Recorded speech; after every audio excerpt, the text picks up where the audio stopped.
This is Jewish Spotlight, a weekly television program presented by Chabad Lubavitch of Long Island, featuring various aspects of modern Jewish life and Jewish culture. Now, here is your host, Rabbi Tuvia Teldin. Shalom. Since 9/11, our country has been a different country. People think differently. People look at themselves, at their families, at their work, their community differently. And most importantly, I think people look at their nation and feel a different type of pride for who they are as an American and what our government means to us. And you have many different agencies in our government who have led the way as far as being able to make a very clear message to Americans and to foreigners exactly what our government represents and how we're going to defend those things and the principles that we do represent. One of the organizations which has been on the surface of this movement to really present America for what it is in light of 9/11 has been the Federal Bureau of Investigation, a wonderful organization which I remember as a kid being wowed by when I took my first tour of the FBI building in Washington when I was a young child. And there's a certain awe about the FBI, which is deservedly so, there because of what the FBI does. And there's no question, I think, in anybody's mind that after 9/11, there's been a tremendous increased knowledge and also curiosity as to what are the workings and the inner workings of our Federal Bureau of Investigation. Well, it's our pleasure to have with us today a special guest who has been with the Federal Bureau of Investigation for many, many years, Miss Mary Galligan, who is going to share with us the inside story on what exactly is going on in the FBI as much as she can share with us. Thank you. And Ms. Galligan, it's a pleasure to have you with us today. Thank you, Rabbi. It's a pleasure to be here. First of all, I'd like to put a little bit of the personal face on this. And we've had a very nice conversation before the show started, and I think that for our audience to be able to see an FBI agent, a real FBI agent, and to get to meet you and find out who you are, what motivated you to get involved with the FBI, why you decided this way of life, and to see that you're a regular person like everybody else, but you dedicated your life to the work of the FBI, which we, and I'm sure I do speak for all of the people who are viewing, are so appreciative to you for dedicating your life to this such important work, especially being that you're in such an important position now, heading up so much of the effort to investigate 9/11 and to protect us from any future terrorist acts. So if you could just tell us a little bit about Mary Galligan as far as what got you to this point. Well, I always wanted to be an FBI agent growing up. I grew up on Long Island, went to school at Sacred Heart Academy, went on to Fordham, and started to look into what do you need to do to be an FBI agent. A lot of people went to law school. I chose to go work for a private company, a small company called IBM, and went to school at night and got my master's in psychology and applied to the FBI. And it was a very long process, the application process, but I think I have one of the best jobs in the world, and I really love being an FBI agent. I can imagine. How do you react when people come up to you and they ask you, well, what do you do, Mary? And you say, oh, I'm an FBI agent. And they kind of freeze, like, what do you say to an FBI agent? A lot of times I don't answer them, and I tell them I'm a lawyer, and then they usually go away. Sometimes I do tell them, and people either want to know what you do, and I'm very proud to tell them, and they're excited to hear stories. Sometimes people will tell you that they have a traffic ticket, and I can tell them I can't do anything about that. It's not your specialty. Right, not my specialty. But people generally have curious questions, and we're very happy to answer them. I am, and I've gone to a lot of schools in the Bronx and in Long Island and told the kids about what we really do and what a day is like. So you're also an ambassador for the FBI to a certain degree. I think we all are. There's not that many FBI agents, and as we were talking about, we train our new agents that you will probably be the only FBI agent a person ever meets. So make sure it's a great encounter, a good encounter. There's only 10,000 FBI agents in the country, and there's 200 million people. Well, that's a big responsibility, and it's a pleasure and honor to have you with us tonight. Thank you. Now, let's get on to our topic. You've been in charge of the JTTF for a number of years. Well, sorry, Rabbi, my boss who's in charge of JTTF would be very... There is an assistant special agent in charge of JTTF, which is made up of 8 squads. Okay. I'm in charge of the domestic terrorism task force, part of that. Very good. And there are 8 different task forces. There are 8 different squads making up the large JTTF. Interesting. Okay, so what exactly do you do? My squad, before 9/11, we worked what we would call in the FBI domestic terrorism matters. That would be your threats here in New York City, Long Island, Westchester County, everything from a bomb threat to groups like the Black Liberation Organization, the Aryan Nations, the Elf, which just recently, or within the last year, burnt a number of houses in Suffolk County. Domestic organizations, domestic terrorism organizations is what we investigated on my squad. Okay, now how did your jobs change on 9/11? What happened on 9/11 to me personally is that my squad was one of the squads that responded, along with the entire JTTF, to the events of 9/11. And the responsibility for investigating what happened on that particular day fell to my squad, and I consider it an extreme privilege to supervise them. They're the most incredible group of men and women, smart, capable, dedicated, 20-hour days. So you were working together with the CIA, with the New York Police Department, and of course all of your agents in the FBI, and Right. to, on the spot, get to work on trying to find out what went on and what went wrong. Correct. So where were you on 9/11 yourself? Interesting enough, I was in Oklahoma City working for the FBI on the tragedy and the terrorism act of Timothy McVeigh, the Oak Bomb investigation. Right. There was some post-investigation situations going on, and I was out there when I saw what happened on TV. Myself and another agent were out there. Okay, interesting. And then what happened after the bombing took place here in New York? I received a call from my boss here in New York. I was in the Oklahoma City office, who asked if we could come back right away because my squad, in the Bureau's words, had the ticket on this case. Okay. And they were pulling everybody back. And very interestingly, all air traffic was shut I was just down. going to ask, how did you get here? They put myself and the other agent, a very experienced, knowledgeable agent, on a C-130. And the United States Air Force Reserves flew us back. It was a very eerie sight. We flew into New Jersey very, very, very late on 9/11, into the morning of 9/12, and one of the Air Force bases there. And then they drove us into the city, and everything was shut down. Every road. Sure. We saw the signs. New York City is closed. Right. And we went right to work at our command center. It must have been like a nightmare come true. It was. Because it's the type of thing you couldn't have possibly trained for. No. Now, in your work, do you go into trying to figure out what motivates these people so you can try to go out and prevent in the future? What exactly, how do you react to 9/11? You try, of course, to prosecute those who you can find that might be responsible for such a heinous act. And then, as part of your ongoing FBI work, you try to undermine any efforts that might be taking place in any terrorist cells to be able to stop them from doing anything in the future. Is that basically it? That's correct. It's the FBI director, along with the Attorney General, and have declared, and it was before 9/11 also, that prevention is the #1 priority of the U.S. government, of the FBI. And we did it before 9/11, and we'll continue to do it now. What we've done post 9/11 is everything from arresting people on small, I shouldn't say small, what might be minor violations if you believe that you're going to disrupt some type of activity. Every source of intelligence that we've had, we've gone back out and spoken to them. Every file that we've had has been reviewed. So yes, the prevention is the #1 thing. The FBI is working with the other agencies on the threat warning system. And things that we did before 9/11, there were a number of terrorist acts in New York City that JTTF did prevent. The bombings that were planned of the subway system, of the UN. That was your division? That was JTTF. It's been Really? JTTF's been in existence for 20 years. So they stopped that. They worked the World Trade Center 1993 bombing. There's been a number of incidents that they've prevented, some that the public don't know about. Right. Now, how do you stop something like that from happening? You just happen to get a leak, or you hear about something, you have an indication that something goes across the internet that needs trailing, or I guess a lot of it is just luck, just making sure that you have it.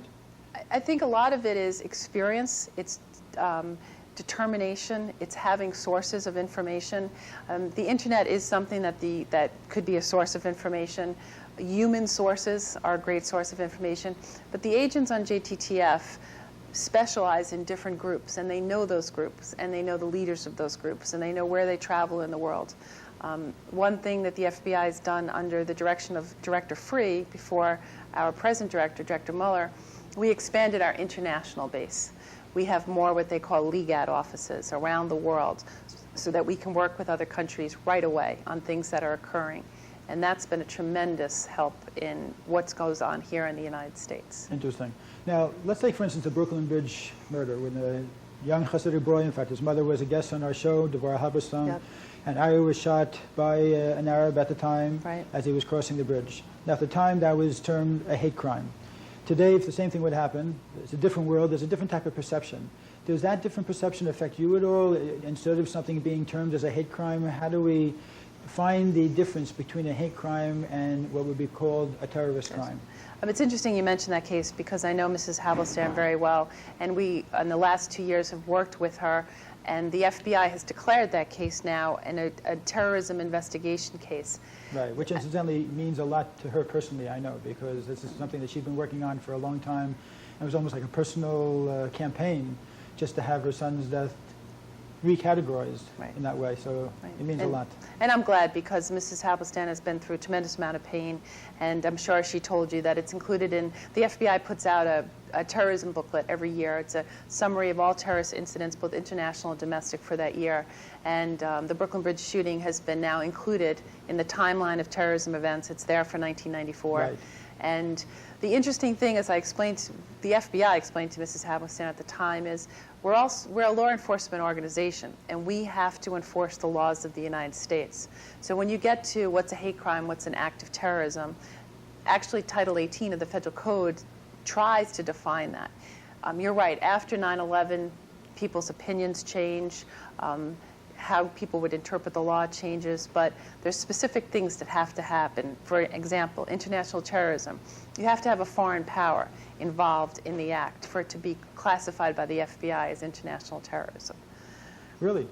So this fellow who shot on the Brooklyn Bridge is considered to be connected to a foreign power, or it's only because of the fact that he was a foreign citizen that would be considered to be a terrorist act? Right. In that case, what the FBI said is that we investigated as an act of terrorism, that we spent many years from 1994 to now investigating, was this part of a foreign power?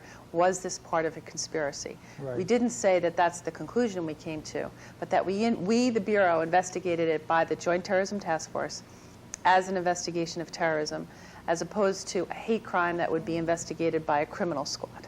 Interesting. So you can investigate something and might not come to Okay. the conclusion. A question I want to ask you, and Certainly. please tell me if this is off limits, because I Okay. know certain things are off limits, but there was a lot of talk after the Brooklyn Bridge indictment and the follow-up prosecution that this fellow came from the same ring of individuals who were involved in the Meir Kahane murder that took place a number of years beforehand. Has that been recategorized, or is there any investigation about possibility changing that into some type of terrorist act, and as far as it not being categorized as a murder or Changing a hate crime? the Changing murder the status of, of the murder, right? there's no discussion that I know of Okay, as I'm far as that. just curious, because I had heard that they were both from the same circle, so I don't know if that would have anything to do. I know that you also had the opportunity to travel to visit some of the different sites where, unfortunately, terrible terrorist acts have happened against Americans. One of them, of course, being Oklahoma City, and you had to travel abroad to the two major sites, to Cole and as well as to Tanzania, I believe. Tanzania, right? Can you give us a little bit of a reaction of what your personal, how it affected you personally to go there as a professional investigating these terrorist acts? Well, the first thing is I thought about before when you asked me how long it's been that I wanted to be an FBI agent. I never thought when I went to Quantico 14, 15 years ago that I would ever be in Tanzania, Africa, or in Aden and Sana'a, Yemen. I mean, it wasn't something you thought about 15 years ago. Right. You thought about maybe the most is I'm going to be in California. When I got the first terrorism incident that I worked was the bombings of the American embassies in Dar es Salaam and Nairobi. When I got to Dar es Salaam, the thing that struck me the most was, besides the group of agents and the knowledge that they had, the people from the country were very warm people. They apologized to us sometimes that they were sorry this happened. Really? And it was very interesting, They apologized to you. right? Interesting. They would And apologize you were to probably us. apologizing to them. Right, exactly, because if we weren't, there. Right. How about in Yemen? Was there any different reaction? Yemen is very different from Dar es Salaam for me personally. It was, I first went to Aden, and then we were transferred to Sana'a, which is the capital, besides the difference of one being at the water and one being thousands of feet up. It was the first time I'd ever been someplace where you knew people hated you because you were American. Really? But you know, this was a couple of individuals, or this was a massive type of feeling you got wherever you went? The individuals we were working with were very right. I'm worked sure they with were us. professionals. But they would put us in a bus or something to drive us to the hotel from the airport, and there would be graffiti on the wall. And a lot of the graffiti would be about death to Americans. It would be death to America and Israel. You know, you'd see that spray painted on the wall. How did you feel when you saw that? My first reaction was shock. I mean, there can be times we're very naive in the United States. You know, I never thought that way. I never thought anyone would, how could anyone not like us, you know? And then you start to read and you start to understand politics, and it's there. And so it was a very interesting investigation in Yemen. And that is very interesting. But in discussing with the people in Yemen, that feeling that they have towards Americans, well, first of all, did you discuss it with anybody? The people we worked with in Yemen were the military and the law enforcement. Did you ever come in touch with the Yemenites who actually felt that way or showed some Not that aggressiveness? anyone, no, that would say that. So you wouldn't know from a personal basis. But I'm just Right. wondering if that hatred is so intense that it would almost rationalize terrorist actions against American institutions. I think you would find more support for them in a country like that. That would be my Interesting. opinion, right? Right. Because you're going to have more support there if the graffiti's on the wall. You know, we know that Osama bin Laden is from Yemen, but you know, there's very, very good people there. Their government has been very helpful with us since the USS Cole bombing and helping us try to solve it. Right. Have you studied Al-Qaeda and Al-Qaeda's makeup and what makes it tick? If you say by osmosis, studying by osmosis, there are agents in the FBI who are incredible experts on Al-Qaeda, the makeup, who's who. I'm very familiar with it, obviously now working the 9/11 investigation, Right. from the things that I've read both in the FBI and outside the FBI. Can you speak at all about your impressions or different things that you feel makes them unique as opposed to other terrorist organizations that you deal with here in the States? Well, the biggest difference for me would be that I usually deal here in the United States with domestic terrorism organizations, would be your organizations that are here based in the United States, have no foreign citizens in it, have no foreign powers involved in it. So that's more of my background in those type of people. So it's only since 9/11 that you focus a little bit more on Muslim extremist terrorist organizations. Right, or being in Yemen or being in Africa, learning it that way. Right. The JTTF is, while I said it's 8 squads, we work closely together with each other. So there's different opportunities where you're going to pick up on different information. Mm-hmm. Interesting. So that hatred that you experienced there must have been quite a shock for you personally. Because like I say, I mean, not that we're naive, but we give out billions of dollars all over the world, and we try to help, and we're leading the way when it comes to technological investments. Right. And I think it's very difficult, but on the other hand, very important that Americans understand what that attitude is. What is it about America that inspires or brings out in certain people Right. that type of hatred? Because that's a very real part of world politics now, and it's a driving force, and I'm sad to say it might become more of a driving force. So do you think there's enough of an effort to help Americans understand that, or is it not necessary? No, Is it I something we think should... it's all about, everything's about education. I read an interesting piece recently that the First Lady and other women are concentrating on educating women in the Arab world about what America truly is. And just like we need to understand other cultures, other religions, other parts of the world, what has gone on in those parts of the world for the last 1,000, 2,000 years. I mean, we're a relatively young country, and Right. Do you study these, exactly what you're saying, let's say the history of some of these countries, the history of some of these movements, try to understand where they are coming from in order to be able to better prepare yourself for your work? Sure, there's people in the FBI who will just be an expert on one country, one group. Really? That the FBI does do that, And yes. they become a resource for anybody who has any questions or any dealings, for that matter, with people Sure. from that background. Right. They become the resource, they share that resource, they work with other agencies. You know, so yes, the FBI has different units down at FBI headquarters that just work certain Right. parts of the world, certain groups. So you have this pretty much down to a science. Well, the FBI does. Right. They in my belief, the FBI does everything they possibly can. And again, we count on the public. After 9/11, we... Can you talk a little bit about that? Counting on the public? The counting on the public. In other Sure. words, your message to the public now, we need you. You're part of the whole process. Right. We always needed the public. We needed the public back in the days when, you know, people were going across the country robbing stagecoaches and banks. Now, the FBI is not that old. But we always need the public because they're the eyes and the ears that you don't have. I mean, J. Edgar Hoover used to say that. You're our eyes and our ears. Director Mueller says it now. After 9/11, for example, in New York City alone, our major command center that had over 300 people in it, 23 different agencies, we got approximately 22,000 calls from people saying, here's a lead, what we call a lead. Check this out, check that out. And we checked out every single one of them along. Every single lead. With the New York City Police Department and INS. And every agency in New York City helped us. The Nassau County Police, Suffolk County Police, New York State Police, HUD, the Department of Education. So it was an amazing gathering of resources. There wasn't any group that had some database that we couldn't use, you know, with the proper subpoenas and whatnot.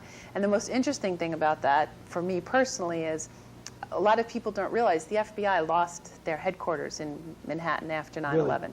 Yes. It's located down at 26 Federal Plaza. And the destruction of the World Trade Center knocked out all of our phones and computers. So for almost 30 days, we didn't have an office. And we moved to a parking garage where we usually fix the FBI's cars.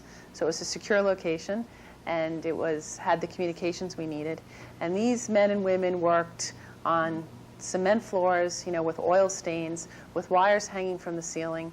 And they went out and they covered over 22,000 leads, at the same time putting together the case that would be presented to the director and the attorney general of who did these acts.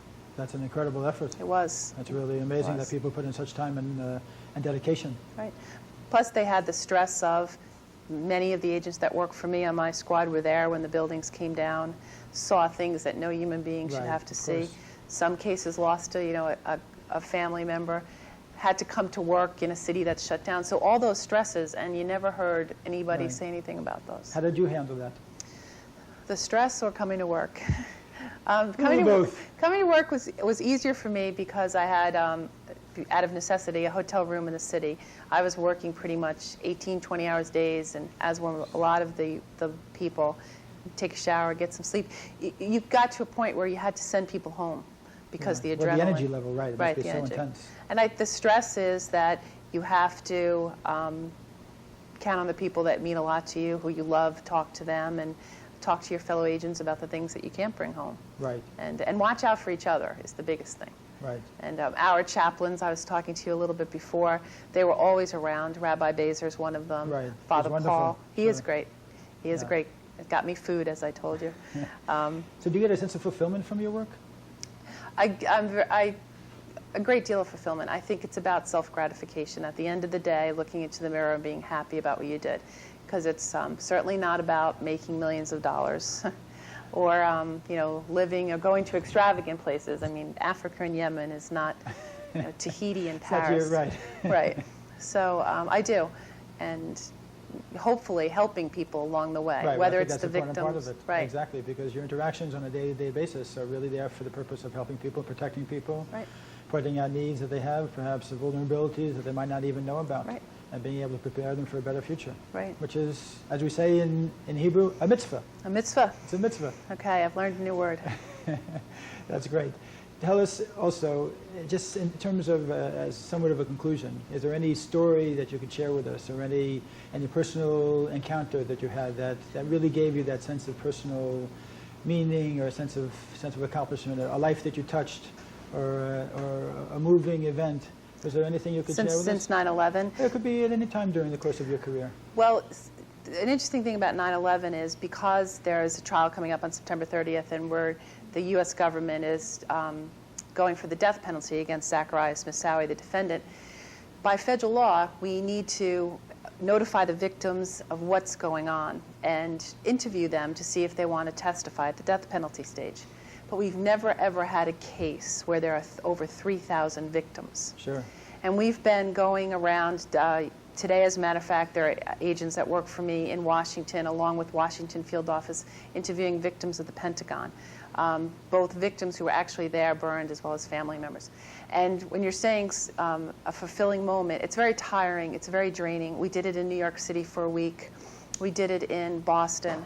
But one thing that sticks with me is the very first day, September 12th, that morning, when I came back, I went down to Ground Zero with a bunch of agents, and they were trying to explain to me where they were.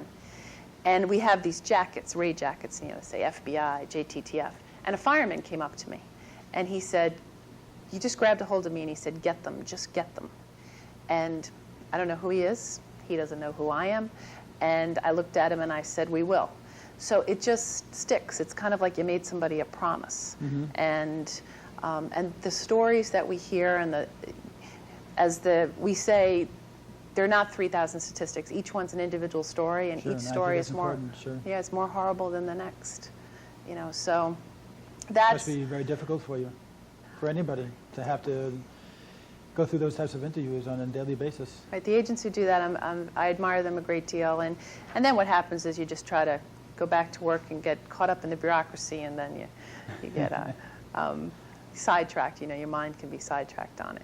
But there have been some incredible stories. Some people angry at the government, some people thankful to the government. So Right. very interesting. I interviewed a woman who lost her son in the building, who Wow. wasn't supposed to be there. You know, things like that. Right. So Very difficult. Well, Ms. Galligan, I want to thank you very much for being with us. It's been a pleasure. You're welcome. And very informative, very interesting. And I Thank hope you. that you continue to do your good work thank you. and go out there and do lots of mitzvahs. Thank you, I will. All right. I appreciate it, Rabbi. Very, very good. So I just want to say to everybody that I think we should all be very proud of the government we have and the hard work that many of the people working for the government. Ms. Galligan is in the executive branch, in fact, of the government. The FBI is connected to the executive branch by law, and as a result is dedicated day and night to being able to defend our country and do what is necessary to make our country the strong country we want it to be, especially in a changing world. The role that she plays and others dedicated like her is so important to each and every single one of us, and not something that we can at all take for granted, that we should have ever taken for granted, and for now we know very, very well that we cannot take for granted. So it's a time for all of us to be strong, a time for all of us to stand strong, to stand proud of who we are and what we are, and to know that we live in a great government, we have nothing to hide, and that we have to be able to stand for freedom and for justice and for people who are willing to do the right thing everywhere in the world, wherever the call might be. So this is a time for all of us to go a little bit beyond the call of duty as far as doing our part on a personal level with our community in other ways. Maybe we can't do the same thing that Ms. Galligan is doing, but we can all make the world a better place. Let's go out and do it. Shalom.